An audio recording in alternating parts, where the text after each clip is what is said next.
Umwanditsi w'umufaransa Jean Racine yanditse ati ozame byene la valeur de l'homme n'attend pas nombre des années. Bivuze ko umuntu kugira ngo agire kuvyashitse ko bidasaba imyaka myinshi. Ni navyo vyagendeye uno muririmbyi wo muri Afrika y'Epfo, aho kwigenekerezo rya 11 z'ukwezi wa gatatu mwaka 2023 kuri uyu wa gatandatu isi yose mu masaha y'ijoro yumvise canke yatangariye inkuru itari y'umunezero namba, ahubwo yari inkuru y'umubabaro. Inkuru y'umubabaro y'urupfu rw'umunyamuziki mu mudiho wa rap, umudiho wa amapiano, umwe mu bafashije mu kuwuduza bikomeye. Uwo nawe uyundi ni Kostatich, yasezeye isi ku myaka 28 gusa, agapfira muri Afrika y'Epfo mu gisagara ca Johannesburg mu gace kitwa Nasrec, ni mu giteramo cyiswe South Expo Center. Bamwe twahora tumubona kumbonesha kure, abandi tukifashisha YouTube, hari nabo twamwumvise ku radio gusa ntitwamenya uwo ari we, ariko hari n'abandi twamubonye mu biteramo igihe yaza gukora igiteramo mu mpera z'umwaka w'2022. Umuryango wiwe wanditse ivyerekeye runo rupfu, aho agerageje gushimira abababaye hafi n'abamubaye hafi mu masaha yiwe ya nyuma. Bagize bati: urupfu rwakomanze ku muryango wacu, rutwara uwo twakunda, icuti, umuhungu wacu Konstantinos Tsopanogu afise imyaka 28, uwo abanyafrika y'Epfo biyumvisemwo ndetse bakanamubonamwo icitegererezo mu muziki nka Konstantinos. Numubabaro natwe kuba byashitse no kubibamenyesha. Turabashimira ko mwabaye hafi mu masaha yiwe ya nyuma.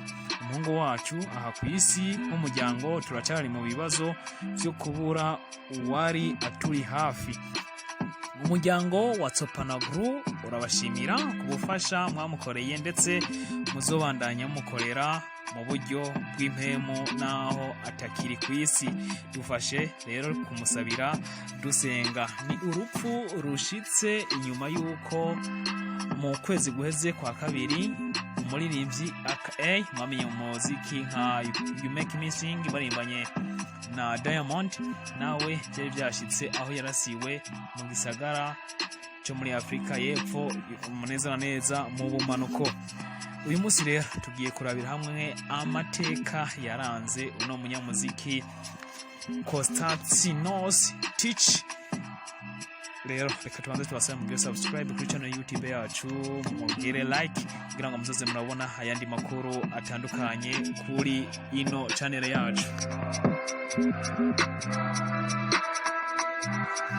Konstantinos Tich yavukiye muri Afrika y'Epfo mu ntara ya Mpumalanga mu gace ka Nelspruit mu mwaka w'1995, gusa ntawumenya neza na neza itariki n'ukwezi ashobora kuba yaravukiye.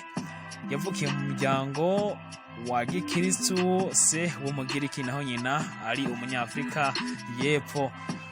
Ni Konstantinos ni yavutse yitwa Konstantinos Konstantitich nkuko twamumenye mu muziki nko mu ndirimbo zagiye zikundwa nka Big Flexa aheruka gusohora ari kumwe na Akon, canke Superstar ari kumwe na Diamond Platnumz, canke za Nkalakatsa yasohoye, canke Fezulu yakoranye na River Boyti. Ahubwo yavutse yitwa Konstantinos Tsopanogu. Tsopanogu rero yakuza kunda gutamba umuziki na cyane cyane indirimbo za hip hop ndetse na rap, aho yabaye umutamvyi mu gace yabamwo Nelspruit. Gusa yabonye aha kuhaguma atacuye mu marira, niyo mpamvu yesemo kwimuka aja kuba i Johannesburg. Nyina mu kiganiro yakoze mu 2021 yango yamubwiye ati: abagenzi ugira bashobora kukubera intambamyi canke bakagutuma utera imbere. Ibi rero byamugumye mu mutima. Nyina wiwe rero ntiyigeze ashaka kumworohereza mu buzima bwiwe ngo abe umutamvyi w'umunyamwuga.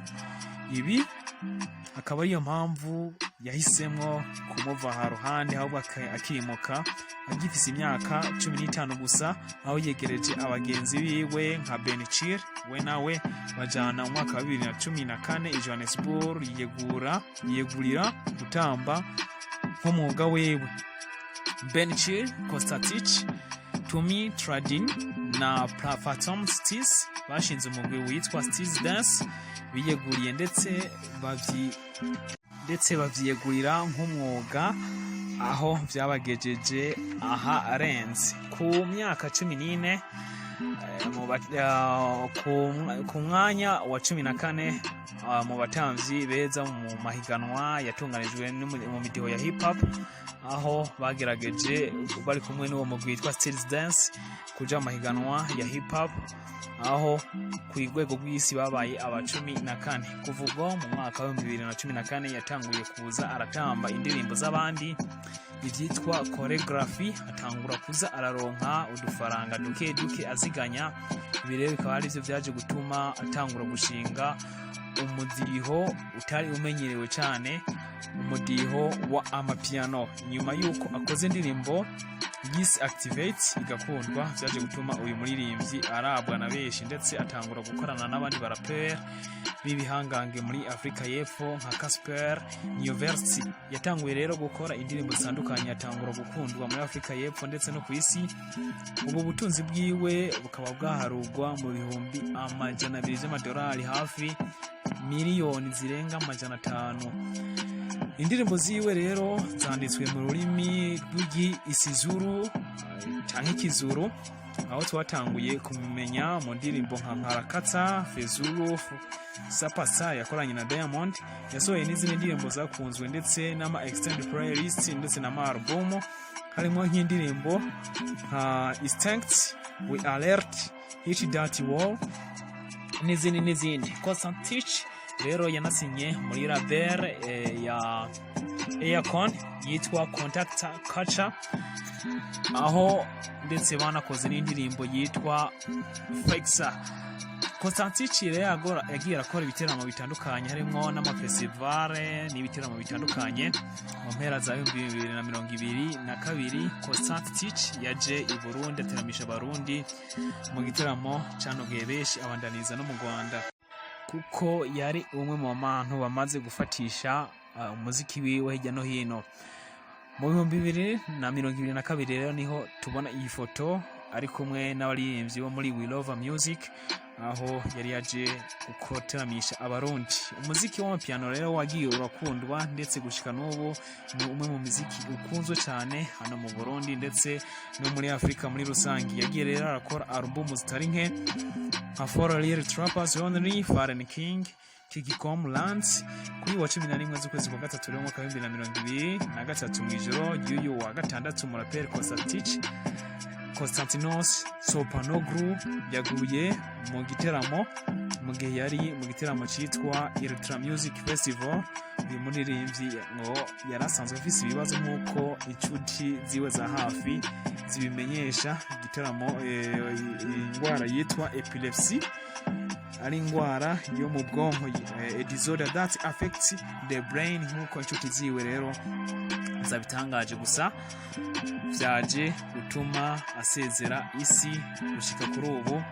Rero tukaba tuzosigara turaririmba indirimbo ziwe, nimba hari indirimbo zikiri muri studio tukaba arizo tukirindiriye. Nizeye yuko mwashoboye gutahura no gusobanukirwa ubuzima bw'uno muririmbyi yafatishije cyane mu karere no muri East Africa. Reka rero dusabe mugire subscribe kuri channel YouTube ya munagire na share na like. Nizere yuko mwashoboye kusobanukirwa byinshi kujanye n'ubuzima bw'uno muririmbyi Konstantinos Sopanoglu. Share, like, comment navyo vyo byiza. Katubashimire, turi kumwe namwe igihe cyose. Thank you so much kuba mwaravye no video yacu na Gahwane.